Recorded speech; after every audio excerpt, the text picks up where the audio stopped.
برادران ملت اسلامی، السلام علیکم ورحمۃ اللہ وبرکاتہ۔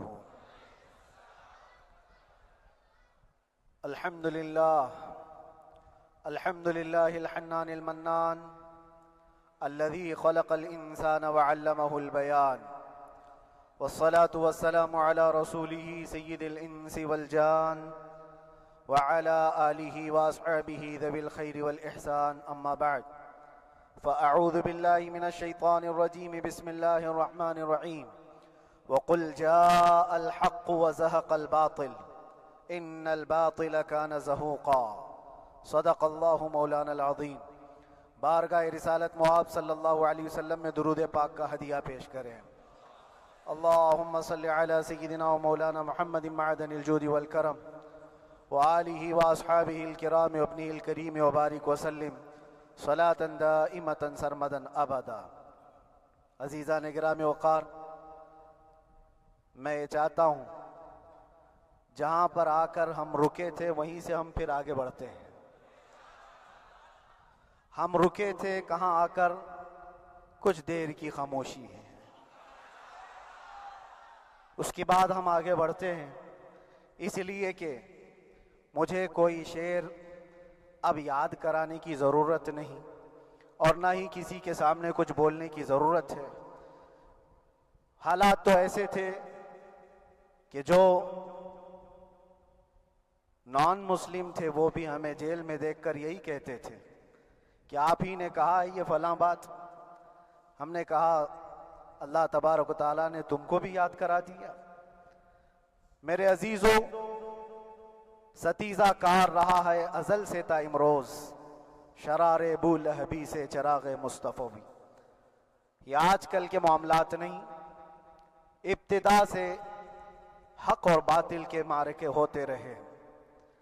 لیکن ایک بات میں آپ سب کو بتانا چاہتا ہوں، مظفر کو مقید نہ سمجھ اے سیاد۔ سیدنا مظفر حسین کچھوچھوی رحمت اللہ تعالی علیہ جیل گئے تھے، قید میں تھے، تب انہوں نے یہ شعر کہا تھا کہ مظفر کو مقید نہ سمجھ اے سیاد، میری یہ اسیری بھی سنت آبائی ہے۔ میرے آبا و اجداد کی سنت ہے جس پر میں عمل کر کے آ رہا ہوں، میرے بزرگوں کی یہ سنت تھی۔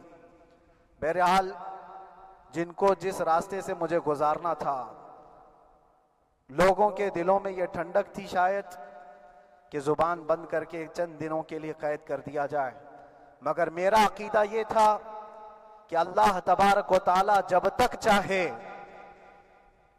چاہے کہ کوئی اس کے لیے پابندی نہیں لگا سکتا۔ وَإِن يَمْسَسْكَ اللَّهُ بِضُرٍّ فَلَا كَاشِفَ لَهُ إِلَّا هُوَ۔ رب تعالیٰ فرماتا ہے اگر اللہ تعالیٰ تمہیں کوئی مصیبت دے تو اس کے علاوہ کوئی ٹال نہیں سکتا۔ وَإِن يَمْسَسْكَ اللَّهُ بِخَيْرٍ فَلَا رَادَّ لِفَضْلِهِ، اور اللہ کسی کو بھلائی دے دے تو پھر اس کو روک بھی کوئی نہیں سکتا۔ مولا تبارک و تعالیٰ اگر کسی کو کوئی مقام عطا کر دے تو ہزاروں کیڑوں کے پھڑپڑانے سے وہ مقام ختم بھی نہیں ہو سکتا۔ اللہ تبارک و تعالیٰ جس کو بڑھانا چاہے اس کے لیے کوئی راستہ رکاوٹ نہیں بن سکتا۔ اس لیے کہ ہم نے تاریخ میں دیکھا ہے پیبند لگے کپڑے پہننے والے، پیروں میں چپل نہیں تھے، جن کے ناخن تک اکھڑ جاتے تھے، لیکن وہ جب چلتے تھے قیصر و کسریٰ بھی کانپتے تھے، جن کا ہی یہ نعرہ تھا ٹل نہ سکتے تھے جنگ میں اگر اڑ جاتے تھے، پاؤں شیروں کے بھی میدان سے اکھڑ جاتے تھے، حق سے سرکش ہوا کوئی تو بگڑ جاتے تھے، ارے تیغ کیا چیز ہے ہم توپ سے بھی لڑ جاتے تھے۔ یہ وہ صحابہ کرام اور اسلاف کرام، ان کا یہ معمول تھا۔ بظاہر ان کے پاس کوئی اسباب نہیں تھے لیکن اللہ کی مدد تھی، وہ پانی کی طرح بہتے ہوئے چلے گئے، نہ چٹانوں نے ان کا راستہ روکا، نہ دریاؤں نے ان کا راستہ روکا، وہ جس طرف سے جاتے تھے اللہ تعالیٰ ان کے لیے راستے بناتا تھا۔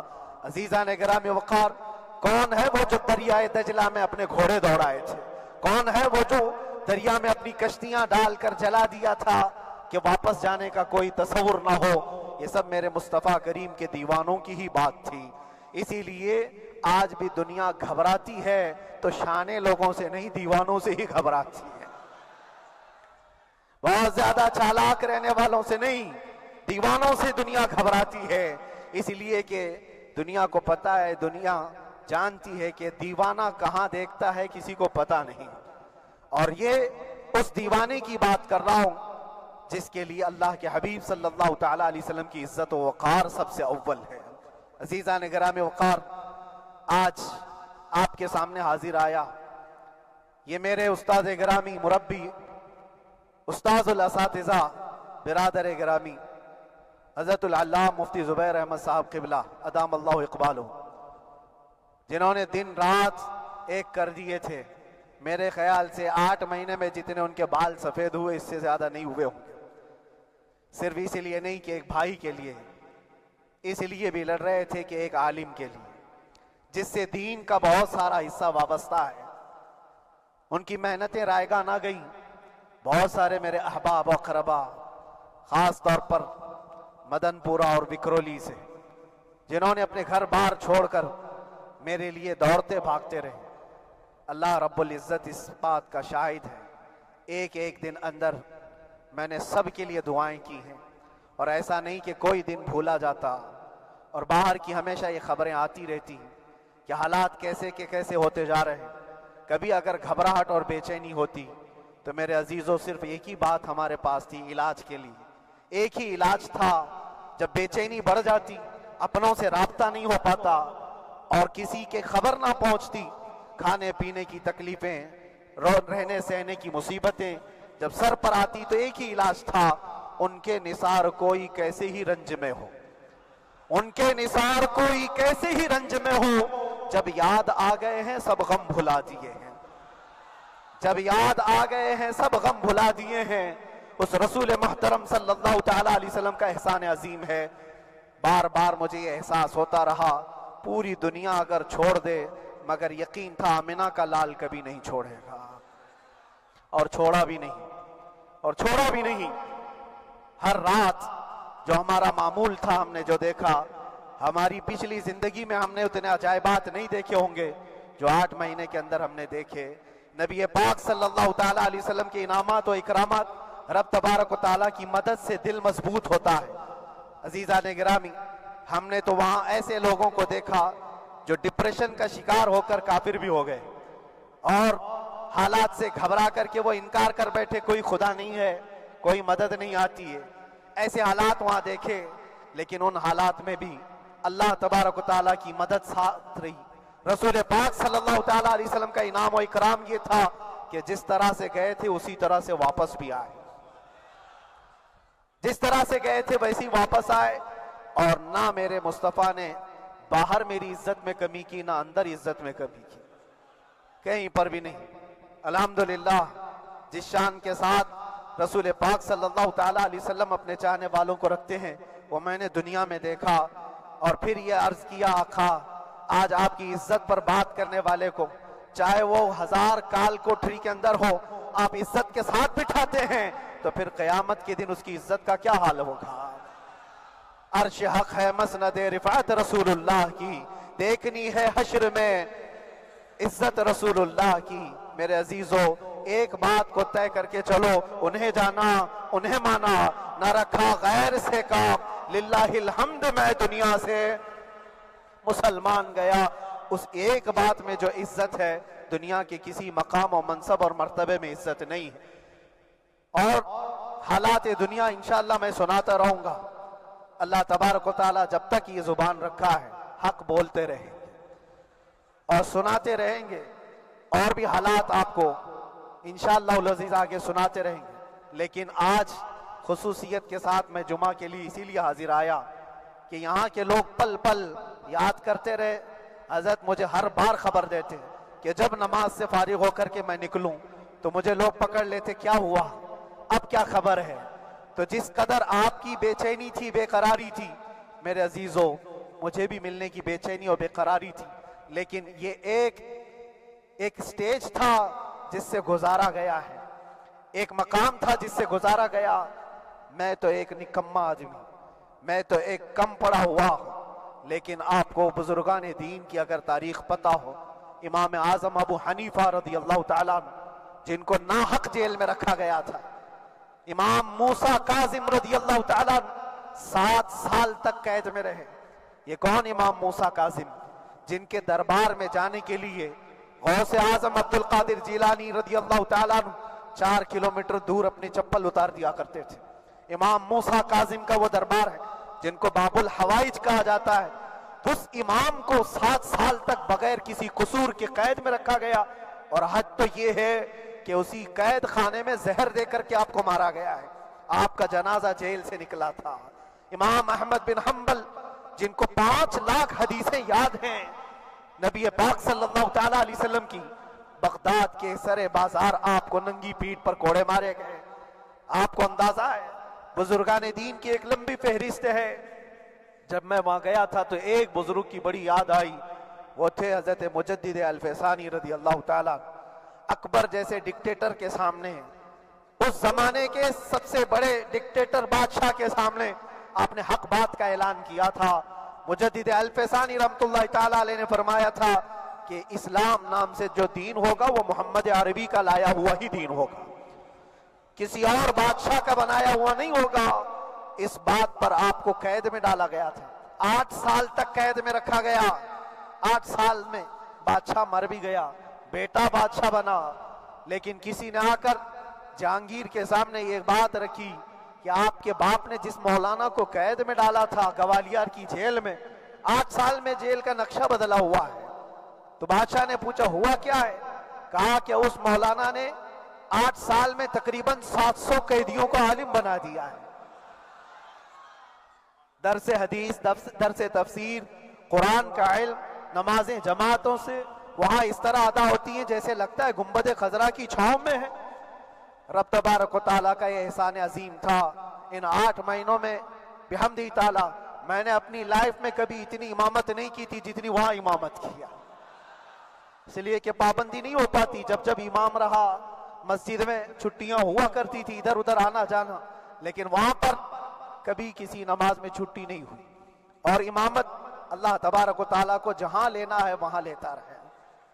اور مجھے اس بات کا تھوڑا قلق تھا، 24 سال سے میں تراویح سنا رہا تھا، 24 سال، 24 تراویح ہو چکی تھی، رمضان المبارک کا 24 گزر چکے تھے، 25واں سال تھا، ظالموں نے مجھے رمضان سے پہلے اندر کر دیا۔ بار بار یہ خواہش ہوتی تھی کہ میری تراویح چھوٹنے نہ پائے، 25ویں تراویح ہے، 25ویں محراب ہے، لیکن رب تبارک و تعالیٰ کا احسان، اندر موجود سارے مسلمانوں نے یہ مطالبہ کیا کہ ہم یہاں جماعت سے تراویح قائم کریں گے، اور اب تک لوگ الم تری کیف والی تراویح کبھی کبھار پڑھ لیا کرتے ہیں، لیکن سارے لوگوں نے مل کر کے یہ اتفاقاً کہا کہ ہم پورا قرآن آپ سے سننا چاہتے ہیں۔ کیسے کیسے قیدی تھے، کیسے کیسے کرائم والے تھے۔ میں نے کہا آج میں 1 دن پڑھاتا ہوں، 1 پارہ پڑھوں گا، آپ کو اگر لگے تو بتا دینا، بھاری پڑ جائے، کیونکہ لوگ سارے کرمنل ہیں اور کئی طرح کے جرائم کیے ہوئے لوگ ہیں، نماز دین سے کہاں زیادہ رشتہ، کہاں ہو سکتا ہے یہ گھبرا کر بھاگ جائیں۔ 1 دن پڑھاؤں گا، اگر آپ کو لگے تو بول دینا، نہیں تو کل سے الم تری۔ پہلے دن تراویح پڑھا ہے، دوسرے دن سارے لوگوں نے کہا آپ نے 1 پارہ پڑھایا ہے، سحری تک بھی پڑھائیں گے تو انشاءاللہ کھڑے رہیں گے۔ یہ جو استقامت، یہ ساری چیزیں دلوں کا جمع ہونا اور ہماری طرف دلوں کو پھیر دینا بغیر اللہ کی مدد کے نہیں ہوتا، رسول پاک صلی اللہ تعالیٰ علیہ وسلم کے کرم و احسان کے بغیر نہیں ہوتا۔ وہ تراویح بھی پڑھتے رہے، تفسیر قرآن بھی سنتے رہے اور قرآن کی تعلیم بھی لیتے رہے۔ پھر مجھے اندازہ یہ ہوا کہ رب تبارک و تعالیٰ کی منشا یہ تھی کہ ہماری تراویح کی محراب کی سلور جبلی جیل کے اندر ہو جائے۔ مجھے اس بات کا کوئی قلق نہیں رہا کہ میری کوئی چیز چھوٹ گئی ہے۔ ہاں، عید، بقرعید، محرم، یہ تمام چیزیں لوگوں کی یاد تو رہتی، رشتہ دار، احبا، اقربا کی یاد، لیکن اللہ کی مرضی، میرا رب تبارک و تعالیٰ جو پسند کرے اس میں ہم راضی ہیں۔ اگر مولا یہ چاہتا ہے کہ میں تنہا پڑھوں تو اس کی رضا میں ہم راضی ہیں، اگر وہ چاہتا ہے کہ مجمع ہزاروں میں ہم نماز ادا کریں تو اس کی مرضی پر ہم قائم ہیں۔ عزیزان گرامی وقار، صبر اور سکون کے ساتھ جو حالات گزرے اس میں سب سے بڑا کردار آپ سب کی دعاؤں کا ہے، سب کی دعاؤں کا۔ مشائخ، سارے پیران اعظام، تمام سلاسل کے اور ہر مسجد کے امام اپنے محراب اور منبر سے جو دعا کرتے رہے، یہ سارا ذخیرہ میرے لیے اتنا بڑا ہے جس کو میں بیان نہیں کر سکتا۔ ہر ایک کی جانب سے دعائیں، عورتوں بچوں کی طرف سے منتیں، روزے، نہ جانے کیا کیا کر لیا۔ پھر مجھے اندازہ ہوا کہ صرف اپنے آرام اور اپنے راحت کے لیے پھڑپھڑانے سے کچھ نہیں ہوگا۔ رب تبارک و تعالیٰ یہ چاہتا ہے کہ پوری امت مل کر کے اس فقیر کے لیے دعا کرے، اور اللہ تعالیٰ کو جب تک منظور تھا تمہاری دعائیں ہوتی رہی۔ بعض لوگوں کو یہ خیال بھی آیا، کچھ میرے احبا اقربا رشتہ داروں نے بھی کہا اتنی ساری دعائیں ہوئی، اتنی ساری دعائیں ہوئی، قبول کیوں نہیں ہوتی؟ ایک بات یاد رکھو، پوری دنیا مل کر کھڑے ہو کر دعا کرے، اللہ کی قدرت پر کوئی کام کرنا واجب نہیں ہے، اللہ پر کوئی چیز واجب نہیں ہے۔ اگر وہ اپنے فضل سے عطا کر دے تو اس کا احسان ہے، اس کا احسان ہے۔ اب چاہے وہ سال بھر میں قبول کرے کہ 5 سال میں قبول کرے، ایک بات یاد آتی ہے میرے عزیزوں، ہماری قید تو 8 مہینے کی ہوگی، ان بزرگان دین کی قید 8 سال 7 سال۔ امام محمد بن حسن عسکری 20 سال تک قید میں رہے، 20 سال تک اندر سلاخوں کے پیچھے بند رکھا گیا۔ یہ اہل بیت اطہار ہیں، ائمہ اعظام ہیں، ان کی تکلیفیں دیکھ کر پھر ہماری تکلیف چھوٹی لگتی، اور پھر نبی پاک صلی اللہ تعالیٰ علیہ وسلم کی یاد آتی۔ صرف اس بات کا ہمیں فخر تھا کہ تم نے کبھی چوری کے الزام میں تو نہیں گرفتار کیا، کسی گھناؤنے الزام میں تو نہیں گرفتار کیا۔ ہاں اگر کسی بات پر گرفتار کیا ہے تو ان سے پوچھو تو اب یہ بولنے میں بھی شرم کرتے ہیں، مولانا کو کیوں گرفتار کیا ہے، مولانا کو کیوں اندر رکھا ہے؟ شرم آتی ہے بولنے میں، کیونکہ انہوں نے کچھ ایسا بولا تھا جس کو بولنے میں شرم آتی۔ کیا بولا تھا میرے عزیزوں؟ یہ ایک الگ کہانی ہے، ابھی میں اس پر کچھ گفتگو نہیں کرتا، اس لیے کہ ہر ایک کو یاد ہو چکی ہے، ہر ایک کو یاد ہے۔ میں اس کہانی کی طرف نہیں جاتا، لیکن اتنا مجھے آج اس ملک میں رہتے ہوئے احساس ہے کہ ابھی بھی انصاف ختم نہیں ہوا ہے۔ انصاف پوری طرح ختم ہو جائے تو اللہ کا عذاب آ جائے گا، اللہ کا عذاب آ جائے گا۔ چند لوگ نا انصافی کر سکتے ہیں، لیکن پوری کی پورے روئے زمین پر رہنے والے انسان نا انصافی کرے، ایسا نہیں ہوتا۔ ہمارے حق میں سپریم کی طرف سے جو انصاف آیا ہے، ہمارے دل میں اس قدر جگہ ہے آج، اور اس قدر احساس ہے کہ ہمیں یہ اندازہ آج بھی ہوتا ہے کہ چاہے کچھ بھی ہو جائے لیکن انصاف پوری طرح سے مر نہیں سکتا، انصاف پوری طرح سے مر نہیں سکتا۔ یہ ہمارا ملک عزیز ہندوستان کسی خاص آدمی کے ٹھیکیداری میں نہیں ہے، سبھی کا خون شامل ہے یہاں کی مٹی میں، کسی کے باپ کا ہندوستان تھوڑی ہے، ہمارا بھی ہے، آپ کا بھی ہے، سب کا بھی ہے۔ اور میرے عزیزو پتہ نہیں، یہ بھی شاید راحت اندوری صاحب کا شعر ہے، اور اس سے پہلے بھی کچھ بولا تھا، وہ بھی ان کا ہی تھا، تو ڈینجر ہی ہوا کرتا ہے۔ اللہ تبارک و تعالیٰ آپ سب پر فضل فرمائے، کرم فرمائے۔ جو چیز خاص طور پر بولنی ہے وہ یہ ہے، ان حالات سے آج جو گھبرائے ہوئے ہیں یہ وہ لوگ ہیں جو عیش پرست ہیں۔ میں کسی کو خاص ٹارگٹ کر کے نہیں کہنا چاہتا، لیکن بہت سارے وہ لوگ جو اثر و رسوخ رکھتے ہیں لیکن وہ آگے آنا نہیں چاہتے۔ دین اسلام پر حملے ہوں، حضور پاک کی عزت پر حملہ ہو، کسی کو بولنا نہیں، کیونکہ پتہ ہے دیکھو اس مولانا کو کس طرح کی ہے، اسی طرح دوسروں کو بھی کر دیا جائے۔ جو کمفرٹ زون میں بیٹھنے کے عادی ہو گئے وہ اپنا ایریا چھوڑ کر ہٹنا نہیں چاہتے۔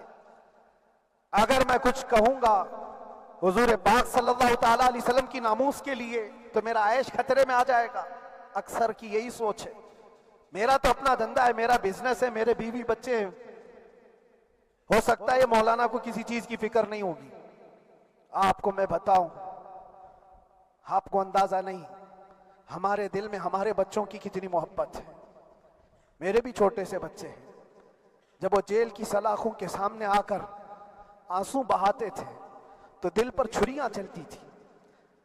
وہ بچے جو ہمیشہ ہمارے سینے پر سوتے رہے, آج میں ان کو چھو بھی نہیں سکتا. جب وہ سلاخوں کے پیچھے کھڑے ہو کر دور سے رو کر کے چلے جاتے 15 منٹ, تو کیا ہمارے دل میں بچوں کی محبت نہیں؟ کیا ہمارے گھر بار نہیں, ہماری بہنیں, ہمارے بھائی, ہماری ماں نہیں ہیں؟ کتنے تو دن ایسے ہوئے کہ میری ماں کو دورے پڑتے رہے یاد کے لیے. تو کیا وہ ہمارے اوپر کیفیت نہیں آتی کہ ہم خامخواہ یہ مصیبت کیوں مول لی؟ میری بیٹی تو جھگڑا کرتی اس بات کو کہ کیوں آپ اکیلے ہو, بہت سارے لوگ ہیں سب کا خیال کرتے ہوئے. لیکن میرے عزیزو, یہ ان کی اپنی محبت ہے. سارا ایک پریوار اور اس سے زیادہ میرے شاگردوں کی ایک دنیا ہے. کتنے ایسے ہیں, میں جانتا ہوں کہ 8 مہینے تک نرم غذا نہیں کھائی میرے ان بچوں نے. میں جانتا ہوں ان کا صرف یہ خیال تھا کہ اندر پتہ نہیں جیل میں آپ کیا کھا رہے ہوں گے, ہم یہاں نرم غذا نہیں کھائیں گے, گوشت مچھلی نہیں کھائی. حالانکہ یہ کوئی چیز تمہارے اوپر واجب نہیں تھی. یہ حالات میں اس لیے بتا رہا ہوں میرے عزیز, کسی کے وہم و گمان میں اگر یہ ہے تو نکال دے کہ میرے آس پاس کچھ نہیں ہے, میں کسی کو چاہتا نہیں, یا میرے ساتھ محبتیں نہیں ہیں. کثرت سے محبت کرنے والے لوگ ہیں میرے پاس. میرے ان بھائیوں کی اور میرے بہنوں کی, میرے گھر والوں کی محبت تو ایسی ہے کہ ان کے گھروں کے بچوں کے معاملات بھی بغیر مجھ سے پوچھے نہیں ہوتے. اگر 8 مہینے اندر رہا تو کسی کا رشتہ نہیں تو بات چیت بھی نہیں ہے. رشتہ نہیں ہوگا جب تک یہ نہ آئے. سارے کام ڈیپینڈ رہتے تھے. مجھے بھی ان تمام چیزوں کا احساس ہے, لیکن یہ سب چیزیں ایک طرف, میرے مصطفیٰ کی عزت اپنی طرف.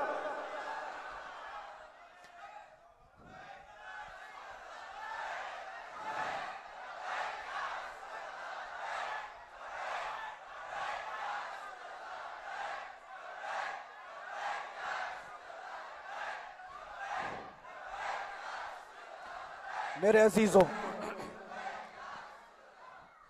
ہر ایک کے آنسوں کے قطرے میں نے دیکھے, بھائیوں کے, بہنوں کے, میرے پاس ملنے کے لیے میرے جو شاگرد آتے ان کے. یہ اکثر جب جیل کی دیوار پر آ کر کھڑے ہوتے, ان کی آنکھیں لال, یہ آنسو بہاتے 15 منٹ ملاقات کر کے چلے جاتے. آپ کو کیا اندازہ ہے اندر کے حالات ایک دن 1 سال کے برابر لگنے لگتا ہے. گھٹتے رہتے, لیکن ایک بات کا احساس بار بار ہوتا کہ یہ ساری محبتیں ایک طرف ہے, لیکن ہم جس کے لیے کھڑے ہوئے ہیں اس کی محبت میں کوئی سمجھوتا نہیں, اس کی محبت میں کوئی سمجھوتا نہیں. ایمان اسی کا نام ہے, لا یؤمن احدکم حتی اکون احب الیہ من والدہ وولدہ والناس اجمعین. تم میں سے اس وقت تک کوئی پورا مومن نہیں ہو سکتا جب تک کہ اپنی اولاد, اپنے مال دولت, اپنے ماں باپ, سب سے زیادہ اپنے رسول سے محبت نہ کرے. دعا یہی کرتے رہو جب حضور پاک کا معاملہ آئے تو ساری دنیا ایک طرف ہو جائے. میں نے ایک واقعہ پڑھا تھا اندر ہی, حضرت خالد بن ولید رضی اللہ تعالیٰ ایک قلعے پر اچانک حملہ آور ہوئے تھے. وہ قلعے میں موجود جو دشمنان اسلام تھے ان کی پارٹی چل رہی تھی. بڑے بڑے قالین, صوفے بچھے ہوئے, تشتوں میں قیمتی کھانے رکھے ہوئے تھے. خالد بن ولید کے ساتھ جو لشکر ہے, یہ تو وہ غریب صحابہ تھے جو پیون لگے کپڑے پہنتے, ایک کھجور پر پورا دن گزارتے. جب یہ اس قلعے پر حملہ آور ہوئے تو دشمنان اسلام جو تھے وہ مقابلہ کرنے کی ہمت نہ جٹا سکے, بھاگ گئے. سارا مال سب چھوڑ کر بھاگ گئے, بغیر کسی جنگ کے, بغیر کسی قتل قتال کے پورا قلعہ فتح کیا خالد بن ولید. اب سنو, جو صحابہ تھے وہ مال غنیمت جمع کر رہے تھے, کیونکہ یہ عرب کے لوگ ایسے مہنگے قالین نہیں دیکھے تھے, ایسے مہنگے صوفے, اتنی قیمتی غذائیں انہوں نے دیکھی نہیں تھی. سب جمع کرنے لگے. خالد بن ولید نے کہا, خبردار, ہاتھ مت لگانا, سب ہٹ جاؤ. سب ہٹ گئے. چند صحابہ کو بلایا, یہ سب جمع کرو, اس کو آگ لگا دو. پورا مال غنیمت جو تھا آگ لگا دیا. تو جو صحابہ تھے وہ کہنے لگے, کیا یہ اچھا ہوتا ہے یہ سب میں آپ تقسیم کر دیتے؟ یہ بہت قیمتی چیزیں ہیں، عرب میں ہم لے جاتے تو یہ بہت مہنگی چیزیں ہیں۔ خالد بن ولید نے کیا کہا جانتے ہو؟ کہا اگر تم کو بھی ان تمام چیزوں کی عادت لگ جائے تو تم بھی ویسے ہی بھاگو گے جیسے یہ بھاگے۔ یہ آج جو ہمارا مقابلہ کرنے کی طاقت نہ لا سکے اور بھاگ گئے، اس کی وجہ یہ ہے کہ وہ عیش پرست ہے، عیاشی ان کے اندر تھی جس کی وجہ سے وہ کھڑے نہ ہو سکے، اور جب یہ عیاشی آئے گی تم کھڑے نہیں ہو سکو گے، کھڑے نہیں ہو سکو گے۔ آج میں یہی بات دہرانا چاہتا ہوں، جو بہت بڑے چہرے لے کر بیٹھے ہوئے ہوں، وہ سیاسی اثر اور رسوخ رکھنے والے بھی کمفرٹ زون میں رہنا چاہتے ہیں۔ میں چند لوگوں کو چھوڑ کر کہہ رہا ہوں، اکثر کا حال یہ وہ سوچتے ہیں کہ ہمارے اس دائرے سے نکلیں گے تو ہمارا عیش خطرے میں آ جائے گا، گھر بار خطرے میں آ جائے گا۔ یہ دنیا کی محبت انسان کو بزدل بناتی ہے، بزدل بناتی ہے۔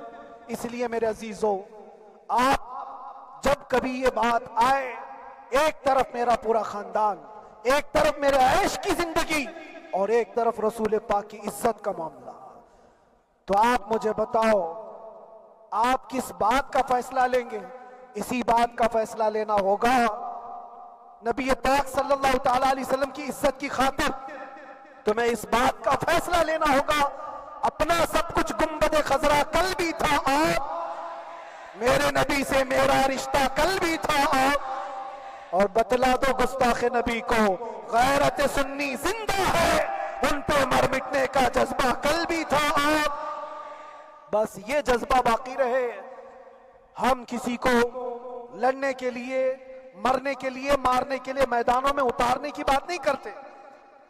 میں اکثر اپنی تقریروں میں کہا کرتا ہوں، یا آپ سے پہلے بھی کیا، اگرچہ میری تقریروں کو ڈائیورٹ کیا جاتا ہے، آج بھی بہت لوگ ہوں گے، بلکہ آج مدن پورہ کا یہ پہلا جمعہ ہے، مجھے اندازہ ہے پورا ہندوستان نہیں باہر بھی سب کی نظریں اس پار ہیں کہ آنے کے بعد یہ کیا بولتا ہے، آنے کے بعد یہ کیا بولتا ہے۔ سب اسی انتظار میں ہیں، میں سب کو ایک ہی میسج دوں گا، آنے کے بعد وہی بولے گا جو پہلے بولتا تھا۔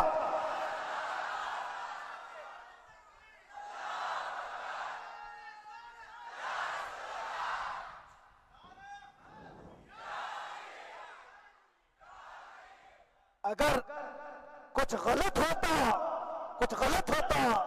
تو ہمارے اس ملک عزیز ہندوستان کی سب سے اعلیٰ عدالت یہ نہیں کہتی کہ ان کے اسپیچ میں کوئی ہیٹ مسئلہ نہیں ہے۔ وہ ہمیں اندازہ ہے میرے عزیزوں، ہاں جہاں غلطی ہوگی ہم بھرے اعلان کے ساتھ کہیں گے کہ ہم سے یہ غلطی ہو گئی، ہم سے یہ خطا ہو گئی، زبان پھسل گئی، لیکن جو چیز نہیں ہے تو اگر تم زبردستی اس کو کہو گے تو یہ ہم نہیں مانتے۔ ہاں بس اتنی دعا میرے حق میں کریں کہ جتنی بھی زندگی باقی ہے، جتنی زندگی باقی ہے، اللہ تبارک و تعالی حضور پاک کی محبت اور ان کی عظمت کی حفاظت کے لیے جیتے مرنے کی توفیق عطا فرمائے۔ ہمارا کام صرف اتنا رہ گیا، جو میسج دینا تھا وہ ہم نے دے دیا۔ اب جو حالات آ رہے ہیں میرے عزیزوں، آپ سب کے لیے بھی میں یہ گزارش کروں گا، دین کی طرف آ جاؤ، سچائی کی طرف آ جاؤ، ورنہ گاجر مولی کی طرح کٹ جاؤ گے، ختم ہو جاؤ گے۔ دین کی طرف آؤ،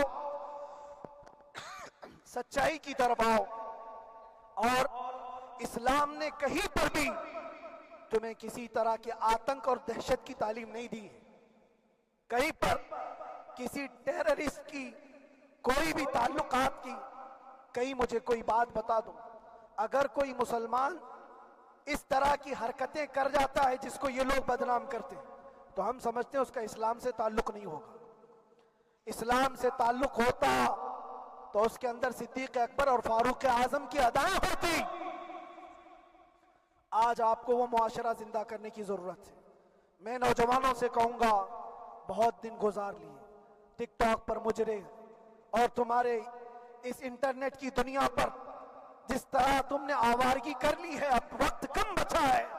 آ جاؤ میرے نبی پاک کی گنبد کی چھاؤں میں، عزت وہیں پر ہے، انہی کے قدموں میں عزت ہے، اور یہاں پر بھی ہے اور آخرت میں بھی ہے۔ آخرت میں بھی ہے۔ بس اس عزت کے لیے آپ سب سے میں گزارش یہ کروں گا، سچائی کی طرف واپس آ جاؤ، سچائی کی طرف واپس آ جاؤ۔ جو تمہاری نمازیں باقی ہیں اس کو پوری کر لو، اس سے پہلے کہ دنیا تم پر نماز پڑھ دے، اس سے پہلے کہ تمہارے جنازے کی نماز پڑھی جائے، اپنی نمازیں کمپلیٹ کر لو۔ اور علماء ذوی احترام کا ادب و احترام اپنے اندر رکھو۔ صرف اس بات کے لیے آپ کو میں احساس دلانا چاہتا ہوں کہ مجھے جس راستے سے گزارا گیا، جتنے دن قید و بند کی صحبتیں گزاری گئی، یہ صرف یہ میسج دینا تھا کہ پھر اس مولانا کا یہ ہو سکتا ہے تو چھوٹے چھوٹوں کی کیا کر دیں گے۔ ایسا اگرچہ آ جائے موقع تب بھی گھبرانے کی ضرورت تھی۔ آپ کو پتہ ہے اس ملک عزیز ہندوستان کی آزادی میں 30,000 علماء کو پھانسیوں پر لٹکایا گیا۔ انگریزوں نے 30,000 علماء کو کشمیر سے لے کر دلی تک ہر درخت پر ایک عالم کی لاش لٹکتی تھی۔ انہوں نے قربانیاں دی ہیں، قربانیاں بزرگان دین کے علماء ذوی احترام کی ہوئی ہیں۔ یہ اور بات ہے کہ اس جنریشن نے آج ہم کو دیکھا تو ان کو بہت بڑا لگتا ہے، یہ کوئی بہت بڑی بات نہیں تھی، بہت بڑی بات نہیں تھی۔ اس پروسیس سے بہت سارے علماء کو گزارا گیا ہے۔ سرکار مجاہد ملت رحمت اللہ تعالی علیہ ایمرجنسی کے زمانے میں 18 مہینے تک قید میں گزارے، 18 مہینے تک ایمرجنسی، وہ بھی ڈکٹیٹر کا زمانہ تھا۔ اس زمانے میں بھی آپ اندر رہے، لیکن باہر آنے کے بعد نہ آپ کے مشن میں کوئی کمی آئی، نہ آپ کی زبان میں کوئی لکنت آئی۔ اللہ والے جو ہیں وہ اللہ کی رضا کی طرف اور رسول پاک کی رضا کی طرف ہوتے ہیں۔ ہم سب بھی اس مشن کو آج یہاں سے زندہ کرتے ہیں، جہاں سے ہم چھوڑے تھے وہیں سے آگے بڑھتے، جہاں سے ہم چھوڑے تھے وہیں سے ہم آگے بڑھتے ہیں۔ کسی کو اگر کچھ برا لگتا ہے تو وہ اس کے سمجھ کا قصور ہے، اس کے فہم کا قصور ہے۔ ہم نے کسی کو ٹارگٹ کر کے کبھی کہا نہیں، بلکہ یہ تو کامن بات ہے، ایک تو کامن کہی جانے والی بات ہے۔ فخر سے اگر کوئی آدمی اپنے گھر میں کہے کیا بات ہے مولانا آج صبح سے تمہارے گھر میں کچھ ہلچل نہیں ہے، کچھ ہلچل نہیں ہے، ہو سکتا ہے تمہارے گھر میں کوئی نہ ہو، تم اکیلے بیٹھے ہو، بیوی کہیں گئی ہے، ماں کہیں گئی ہے، گھر میں کوئی بنانے والا نہیں ہو، گھر میں خاموشی ہے، تو تم اگر اس کو جواب دے دو کہ کچھ دیر کی خاموشی ہے، شام میں آ جائے گی، کچھ دیر کی خاموشی ہے، شام میں آ جائے گی، تو کیا گناہ کیا، کیا گناہ کیا؟ اس کے حالات پر وہ بول رہا ہے، اس کے گھر میں خاموشی ہے اسی لیے بول رہا ہے۔ ہم نے بھی اسی لیے کہا کچھ دیر کی خاموشی، اسی لیے کہ ہم جانتے ہیں اسلام وہ نہیں ہے جو یہاں دکھ رہا ہے آج، اسلام تو وہ تھا جو صدیق اکبر کے زمانے کا تھا، اسلام تو وہ تھا جو فاروق اعظم کا تھا، اسلام تو وہ تھا جو عثمان غنی اور حیدر کرار کا تھا۔ تو وہ جو ہلچل تھی وہ خاموش ہے، صلاح الدین ایوبی کا دور تھا، وہ اسلام کی ہلچل تھی۔ تو میرا گھر آج خاموش ہے، اس لیے تو میں پکار کر کے رہا ہوں کچھ دیر کی خاموشی ہے، اور ہمیں اپنے رب سے یقین ہے یہ خاموشی ایک شام ٹوٹے گی، کوئی صلاح الدین آئے گا۔ اور اللہ تبارک و تعالی ہم سب کے اس عزم اور حوصلے کو زندہ رکھے، اور آپ سب کی محبتوں کو سدا سلامت رکھے، اور میرے آقا صلی اللہ تعالی علیہ وسلم کے قدموں پر مر مٹنے کی ہمیں توفیق عطا فرمائے۔ وآخر دعوانا الحمدللہ رب العالمین، لبیک یا رسول اللہ۔